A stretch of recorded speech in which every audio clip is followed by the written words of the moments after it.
+2 zoology board എക്സാമിന് വേണ്ടി prepare ചെയ്യുന്നവരാണോ നിങ്ങൾ? എങ്കിൽ ഈ വീഡിയോ കാണാതെ പോകരുത്. കുറഞ്ഞ സമയം കൊണ്ട് ഈ ഒരു ചാപ്റ്റർ നമ്മളൊന്ന് പഠിച്ചെടുക്കാൻ പോവുകയാണ്. റീപ്രൊഡക്റ്റീവ് ഹെൽത്ത് ബോർഡ് എക്സാമിന് 3 മാർക്കിൻ്റെ ചോദ്യമാണ് ഈ ചാപ്റ്ററിൽ നിന്ന് വരിക. അപ്പോൾ ഈ ഒരു വീഡിയോ നിങ്ങൾ സ്കിപ്പ് ചെയ്യാതെ കണ്ടുകൊള്ളുക. ഉറപ്പായിട്ടും നമുക്ക് ഇതിൽ ഈ 3 മാർക്കും മേടിക്കാം. ശ്രദ്ധിക്കുക. Reproductive health. ആദ്യം എന്താണ് റീപ്രൊഡക്റ്റീവ് ഹെൽത്ത് എന്നുള്ളതിൻ്റെ ഡെഫിനിഷൻ? റീപ്രൊഡക്ഷൻ്റെ എല്ലാ തരത്തിലും ആൾ ഫിറ്റാകണം. That is physical, emotional, behavioural and social. ഇതാണ് റീപ്രൊഡക്റ്റീവ് ഹെൽത്തിൻ്റെ definition. Total wellbeing in all aspects of reproduction, that is physical, emotional, behavioural and social. മറ്റൊന്ന് റീപ്രൊഡക്റ്റീവ് ഹെൽത്തിൻ്റെ പ്രോബ്ലംസും സ്ട്രാറ്റജീസും. ഇതിൽ നിങ്ങൾ പഠിക്കേണ്ടത് ഫാമിലി പ്ലാനിംഗ് ആണ് ഇന്ത്യ കൊണ്ടുവന്ന ഒരു പ്രോഗ്രാം. ഓക്കെ, റീപ്രൊഡക്റ്റീവ് ഹെൽത്തിലെ പരിഹാരത്തിന് വേണ്ടിയിട്ട് ഇന്ത്യ കൊണ്ടുവന്നൊരു പ്രോഗ്രാമാണ് ഫാമിലി പ്ലാനിംഗ്. ഇത് ഇനീഷ്യേറ്റ് ചെയ്തത് 1951. പിന്നീട് കൊണ്ടുവന്ന പ്രോഗ്രാമാണ് reproductive and child health care programme. ഇതിൽ RCH എന്ന് പറഞ്ഞിട്ട് എന്താണെന്നും അതിൻ്റെ എക്സ്പാൻഷനുമാണ് നമുക്ക് ക്വസ്റ്റ്യൻ വരാറുള്ളത്. അപ്പോൾ RCH എന്ന് പറഞ്ഞാൽ reproductive and child health care programme. ഈ ഒരു സ്ലൈഡിൽ നമുക്ക് പഠിക്കേണ്ടത് ഇതാണ്. അടുത്തത് അമ്നിയോസെൻറ്റസിസ്. ഈ ഒരു സ്ലൈഡിൽ നിങ്ങൾ 3 ക്വസ്റ്റ്യൻ പ്രതീക്ഷിക്കാം. എന്താണ് അമ്നിയോസെൻറ്റസിസ്? എന്താണ് അതിൻ്റെ യൂസ്? എന്തിനു വേണ്ടി ഇത് ബാൻ ചെയ്തു?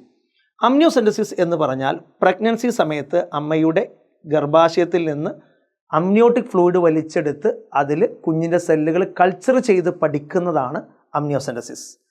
ഇതിലൂടെ നമുക്ക് എന്തൊക്കെ അറിയാൻ പറ്റും? ഒന്ന്, ഇതിൽ ജനറ്റിക് ഡിസോർഡേഴ്സ്, കുഞ്ഞിനുണ്ടാകുന്ന ജനറ്റിക് ഡിസോർഡേഴ്സുകൾ നമുക്ക് അറിയാൻ സാധിക്കും. അതായത് haemophilia, down syndrome, colour blindness, sickle cell anaemia തുടങ്ങിയ രോഗങ്ങൾ നമുക്കിതിലൂടെ ഐഡൻറ്റിഫൈ ചെയ്യാം. ഇതുകൂടാതെ നമുക്ക് കുഞ്ഞിൻ്റെ സെക്സും നിർണ്ണയിക്കാം. ഓക്കെ, കുഞ്ഞിൻ്റെ സെക്സ് ഇതിലൂടെ അറിയാൻ സാധിക്കും എന്നർത്ഥം. ഇനി എന്തിനു വേണ്ടി അമ്നിയോസെൻറ്റസിസ് ബാൻ ചെയ്തു? To check the female ഫീറ്റിസൈഡ്സ്.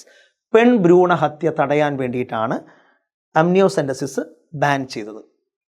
അടുത്തത് പോപ്പുലേഷൻ എക്സ്പ്ലോഷന് കാരണങ്ങൾ എന്തെല്ലാമാണ്? What are the reason for population explosion? പ്രധാനമായും 3 കാരണങ്ങളാണ്. ഒന്ന്, ഹെൽത്ത് ഫെസിലിറ്റീസ് കൂടി, ടെക്നോളജി കൂടി, ഇതുകൊണ്ട് ജീവിക്കാൻ എളുപ്പമായി. 1. 2, മരണനിരക്ക് കുറഞ്ഞു. അമ്മമാരുടെ മരണനിരക്ക് കുറഞ്ഞു, കുഞ്ഞുങ്ങളുടെ മരണനിരക്ക് കുറഞ്ഞു. 2ാമത്തെ പോയിന്റ്. 3ാമത്തെ point, increase in number of people in reproducible age group. Reproducible age ഗ്രൂപ്പിലുള്ള കുട്ടികളുടെ അല്ലെങ്കിൽ ആളുകളുടെ നമ്പർ കൂടി. ഈ കാരണങ്ങളെ കൊണ്ടാണ് നമ്മൾ പോപ്പുലേഷൻ എക്സ്പ്ലോഷൻ്റെ റീസൺസുകളായിട്ട് പറയുന്നത്. ഓക്കെ, ഇനി അടുത്തത് നോക്കാം. What are the properties of an ideal contraceptive? ഒരു 4-5 പോയിന്റ് പഠിക്കുക. User friendly, easily available, effective, reversible, no or least side effect, should not interfere with sexual drive, desire and sexual act. ഇതാണ് ഒരു ideal കോൺട്രാസെപ്റ്റീവിൻ്റെ ഗുണങ്ങൾ. നല്ല ഗർഭനിരോധന മാർഗമാണെങ്കിൽ അതിൻ്റെ ഗുണങ്ങൾ എന്തൊക്കെയാണ്? ഒന്ന്, യൂസർ ഫ്രണ്ട്ലി ആയിരിക്കണം, ഈസിലി അവൈലബിൾ ആയിരിക്കണം, effective, reversible, no or least side effect. Okay, minimum ഒരു 4 പോയിന്റെങ്കിലും നിങ്ങൾ പഠിച്ചിട്ട് പോകണം. അടുത്തത് ഏതൊക്കെയാണ് birth control methods? Natural method തന്നിട്ടുണ്ട്, ബാരിയർ മെത്തേഡ് തന്നിട്ടുണ്ട്, intrauterine device, oral contraceptives, injectables and implant, surgical method. ഏറ്റവും ഇമ്പോർട്ടൻ്റ് ഉള്ള കാര്യങ്ങൾ ഞാനിവിടെ മാർക്ക് ചെയ്ത് വെച്ചിട്ടുണ്ട്. ഇത് ഇമ്പോർട്ടൻ്റ് ആണ്. IUD, ഓറൽ കോൺട്രാസെപ്റ്റീവ്സ് ഇമ്പോർട്ടൻ്റ് ആണ്, സർജിക്കൽ മെത്തേഡ് ഇമ്പോർട്ടൻ്റ് ആണ്. നമുക്ക് ഇമ്പോർട്ടൻ്റ് ഉള്ള കാര്യങ്ങളൊക്കെ ഒന്ന് നോക്കാം. ആദ്യം ഞാനിവിടെ കോണ്ടംസ്. ഇത് മെയിൽ കോണ്ടമാണ്. It is used to cover penis in males. മെയിൽസിൽ പെനിസ് കവർ ചെയ്യാൻ വേണ്ടി യൂസ് ചെയ്യുന്നു. അടുത്തൊന്ന്, ഇത് ഫീമെയിൽ കോണ്ടമാണ്. It is used to cover cervix and vagina in female. ഫീമെയിലിൽ സെർവിക്സും വജൈനയും കവർ ചെയ്യാൻ യൂസ് ചെയ്യുന്നു. ഇനി ഈ കോണ്ടംസ് ഇന്ന് യൂസ് ചെയ്യുന്നത് കൂടുതലാണ്, കാരണം it can prevent the sexually transmitted disease. ഇതും കൂടെ അഡീഷണൽ ആയിട്ട് പഠിക്കണം. അടുത്തതിലേക്ക് വരാം. നോക്കിക്കോളൂ, ഇൻട്രാ യൂട്രൈൻ ഡിവൈസ്. ഏതൊക്കെ തരം ഇൻട്രാ യൂട്രൈൻ ഡിവൈസ് ഉണ്ട് നോക്കൂ. Non medicated IUD, copper releasing IUD, hormone releasing IUD. Non medicated IUD എന്ന് പറഞ്ഞാൽ ലിപ്പീസ് ലൂപ്പ്. ഓക്കെ, ഇനി കോപ്പർ റിലീസിങ് IUDയുടെ എക്സാമ്പിൾ ആണ് കോപ്പർ T, കോപ്പർ 7 മൾട്ടി ലോട്ട് 375. കോപ്പർ T, കോപ്പർ 7 മൾട്ടി ലോട്ട് 375. ഇതിൻ്റെ principle നിർബന്ധമായിട്ടും പഠിക്കണം. ഈ ഒരു ഡിവൈസ് യൂസ് ചെയ്ത് കഴിഞ്ഞാൽ സ്പേമിൻ്റെ മൂവ്മെൻറ്റ് കുറയ്ക്കും, അതേപോലെ ഫെർട്ടിലൈസേഷൻ കപ്പാസിറ്റിയും കുറയ്ക്കും. അടുത്തത് hormone releasing IUD, progestasert and LNG-20 എന്ന് പറയും. ഇനി നമുക്കിതിൽ പഠിക്കാനുള്ളത് ഓറൽ കോൺട്രാസെപ്റ്റീവ്സ് ആണ്. ഓറൽ കോൺട്രാസെപ്റ്റീവ്സ് ഉണ്ടാക്കിയിരിക്കുന്നത് പ്രൊജസ്റ്റജൻ എന്ന് പറഞ്ഞ കണ്ടന്റോ അല്ലെങ്കിൽ പ്രൊജസ്റ്റജൻ ഈസ്ട്രജൻ്റെ കോമ്പിനേഷൻ കൊണ്ടോ ഉണ്ടാക്കിയ ടാബ്ലറ്റുകളാണ് ഓറൽ കോൺട്രാസെപ്റ്റീവ്സ്. ഇതിൽ നിങ്ങൾ പ്രധാനമായിട്ടും പഠിക്കേണ്ടത് സഹേലിയാണ്. സഹേലി ആരാണ് കണ്ടെത്തിയത്? Central drug research institute in Lucknow. ഇത് CDRIൻ്റെ എക്സ്പാൻഷൻ വരാറുണ്ട്. ഓക്കെ, അപ്പോൾ സഹേലി എന്ന് പറയുന്നത് സെൻട്രൽ ഡ്രഗ് റിസർച്ച് ഇൻസ്റ്റിറ്റ്യൂട്ട് കണ്ടെത്തിയതാണ്. ഇത് ആഴ്ചയിൽ ഒരിക്കൽ ഒന്ന് മാത്രം കഴിച്ചാൽ മതി എന്നാണ്. ഓക്കെ, അടുത്തത് സർജിക്കൽ മെത്തേഡ്. വളരെ ഇമ്പോർട്ടൻ്റ് ആയ ടോപ്പിക്. സർജിക്കൽ മെത്തേഡിൽ വസെക്ടമി, ട്യൂബെക്ടമി. എന്താണ് വസെക്ടമി എന്ന് പറഞ്ഞാൽ? വസെക്ടമി എന്ന് പറഞ്ഞാൽ ഇവിടെ വാസ് ഡിഫറൻസ് കട്ട് ചെയ്യുക. ഓക്കെ, വാസ് ഡിഫറൻസിൻ്റെ ചെറിയൊരു ഭാഗം കട്ട് ചെയ്യുന്നു, എന്നിട്ട് കെട്ടിവെക്കുന്ന പ്രോസസ്സാണ് വസെക്ടമി എന്ന് പറയാം. അത് ഏതിലൂടെ കട്ട് ചെയ്യുന്ന അറിയാം? സ്ക്രോട്ടത്തിലൂടെ ചെറിയൊരു ഇൻസിഷൻ ഉണ്ടാക്കിക്കൊണ്ട് വാസ് ഡിഫറൻസ് കട്ട് ചെയ്ത് കെട്ടിവെക്കുന്ന പ്രോസസ്സിനെയാണ് വസെക്ടമി എന്ന് പറയാം. അപ്പോൾ ഇതിലൂടെ സ്പേമിൻ്റെ ട്രാൻസ്പോർട്ടേഷൻ നടക്കില്ല. ഇതാണ് വസെക്ടമി. ഇത് മെയിൽസിൽ ചെയ്യുന്ന പ്രൊസീജിയറാണ്. അപ്പോൾ മെയിലിലെ സ്റ്റെറിലൈസേഷൻ പ്രൊസീജിയറാണ് വസെക്ടമി. ഇതിൽ ചെറിയൊരു ഭാഗം വാസ് ഡിഫറൻസ് കട്ട് ചെയ്ത് കെട്ടിവെക്കുന്നു through an incision made in the scrotum എന്ന് പറയും. അതുകൊണ്ട് തന്നെ സ്പേമിൻ്റെ ട്രാൻസ്പോർട്ടേഷൻ ബ്ലോക്ക് ചെയ്യും. ഇനി അടുത്തതിലേക്ക് നോക്കാം, ട്യൂബെക്ടമി. ഇതേപോലെ തന്നെ നമ്മൾ വസെക്ടമി പറഞ്ഞ പോലെ ഇത് ഫലോപ്പിയൻ ട്യൂബ് കട്ട് ചെയ്ത് കെട്ടിവെക്കുന്ന പ്രൊസീജിയറിനെയാണ് ട്യൂബെക്ടമി എന്ന് പറയാം. ഇത് അബ്ഡോമനിലൊരു ഇൻസിഷൻ ഉണ്ടാക്കിക്കൊണ്ടാണ് ഇത് കെട്ടിവെക്കുക. So tubectomy means it's a sterilisation procedure in female. A small portion of fallopian tube is removed or tied up through an incision made in the abdomen എന്ന് പറയും. Okay, ഇതിലൂടെ ഓവത്തിൻ്റെ ട്രാൻസ്പോർട്ടേഷൻ ബ്ലോക്ക് ചെയ്യും. Clear ആണല്ലോ? ഇതാണ് tubectomy. ഇനി നമുക്ക് പഠിക്കാനുള്ളത് MTPയുടെ ഡെഫിനിഷനാണ്. ഇതാണ് MTPയുടെ ഡെഫിനിഷൻ. നോക്കൂ, അതായത് അറിഞ്ഞുകൊണ്ട് പ്രഗ്നൻസി ഒഴിവാക്കുക ബിഫോർ ഫുൾ ടേം. അതായത് കുഞ്ഞ് പാകമാകുന്നതിന് മുൻപ്, അതായത് കുഞ്ഞ് ജനിക്കാൻ പോകുന്നതിന് മുൻപ് കുഞ്ഞിനെ ഇല്ലാണ്ടാക്കുന്ന പ്രവണതയ്ക്കാണ് MTP എന്ന് പറയുക. MTP നമ്മൾ പറയുന്ന മറ്റൊരു പേരാണ് ഇൻഡ്യൂസ്ഡ് അബോർഷൻ എന്ന് പറയും.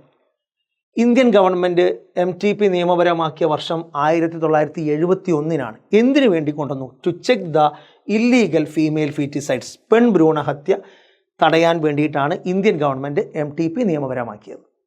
ഓക്കെ, ഇനി നമുക്ക് സെക്ഷുവലി ട്രാൻസ്മിറ്റഡ് ഇൻഫെക്ഷൻസ് ഏതൊക്കെയാണെന്നുള്ളത് പഠിക്കണം. നോക്കൂ, AIDS, hepatitis B, genital herpes, genital warts, chlamydiasis, trichomoniasis, gonorrhoea, syphilis. കുറച്ച് രോഗങ്ങളൊക്കെ പഠിക്കണം. അതിൽ എയ്ഡ്സും ഹെപ്പറ്റൈറ്റിസ് ബിയും ജനൈറ്റൽ ഹെർപ്പസും ഒരിക്കലും ക്യൂറബിൾ അല്ല, not curable. While all other sexual transmit disease are curable എന്ന് പറയും.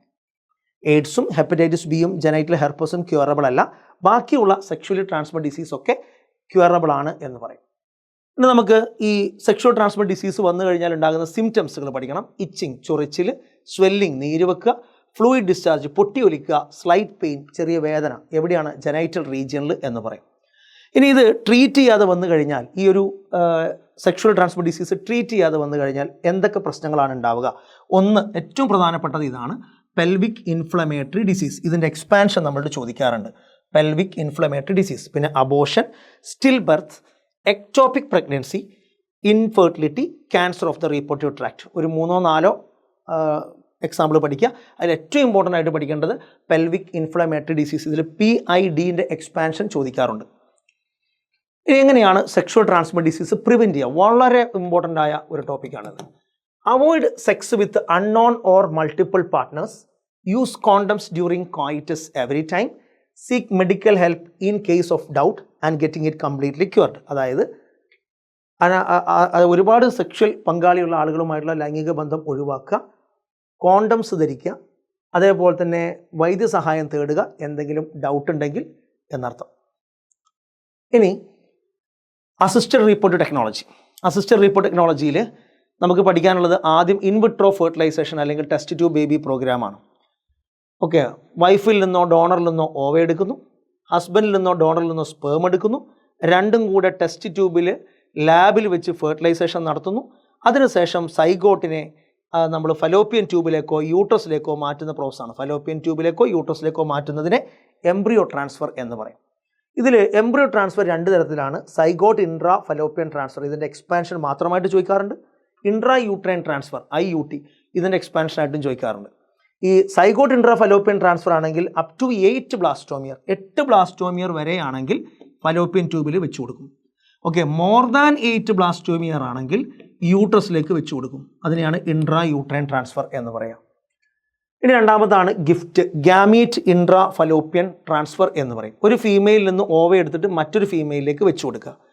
ഓക്കെ, എന്നിട്ട് വെച്ച് കൊടുക്കുന്ന ഫീമെയിലിന് ഫെർട്ടിലൈസേഷൻ നടത്തി ഡെലിവറി വരെ നടക്കാനുള്ള കഴിവുണ്ടാകണം. ഇതിൻ്റെ എക്സ്പാൻഷനാണ് മിക്കപ്പോഴും ചോദിക്കാറുള്ളത്. ഗിഫ്റ്റിൻ്റെ expansion, gamete intra fallopian transfer. Okay, അടുത്തൊന്ന് നോക്കാം. Intra cytoplasmic sperm injection, ICSI. സ്പേമിനെ ഓവത്തിൻ്റെ സൈറ്റോപ്ലാസത്തിൻ്റെ ഉള്ളിലേക്ക് ഇഞ്ചെക്ട് ചെയ്യുക. സ്പേമിനെ ഓവത്തിൻ്റെ സൈറ്റോപ്ലാസത്തിൻ്റെ ഉള്ളിലേക്ക് ഇഞ്ചെക്ട് ചെയ്ത് കയറ്റുന്നതിനെയാണ് ഇൻട്രാ സൈറ്റോപ്ലാസ്മിക് സ്പേം ഇഞ്ചക്ഷൻ എന്ന് പറയുന്നത്. ഇനി ആർട്ടിഫിഷ്യൽ ഇൻസെമിനേഷൻ, സെമൻ ഫീമെയിലിൻ്റെ വജൈനയിലേക്കോ യൂട്രസിലേക്കോ ഇൻട്രൊഡ്യൂസ് ചെയ്യുന്നതിനെയാണ് ആർട്ടിഫിഷ്യൽ ഇൻസെമിനേഷൻ എന്ന് പറയാം. Semen is artificially introduced into vagina or into uterus. ഒന്നില്ലെങ്കിൽ വജൈനയിലേക്കോ അല്ലെങ്കിൽ യൂട്രസിലേക്കോ ഇൻസെമിനേറ്റ് ചെയ്യുക അല്ലെങ്കിൽ ഇൻട്രൊഡ്യൂസ് ചെയ്യുന്നതിനെയാണ് ആർട്ടിഫിഷ്യൽ ഇൻസെമിനേഷൻ എന്ന് പറയാം. ഓക്കെ, ഇതിന് കാരണം എന്ന് പറഞ്ഞാൽ inability of male partner to inseminate. മെയിൽസിന് സെമൻ ഡെപ്പോസിറ്റ് ചെയ്യാൻ കഴിവില്ലാതെ വരികയോ അല്ലെങ്കിൽ സ്പേമിൻ്റെ കൗണ്ട് കുറഞ്ഞതുകൊണ്ടോ ആയിരിക്കാം ഈ പ്രൊസീജിയർ ചെയ്യുക എന്നുള്ളതാണ്. ഇത്രയാണ് നമുക്ക് ഈ ചാപ്റ്ററിൽ പഠിക്കാനുള്ളത്. ഇത് ഈ പറഞ്ഞ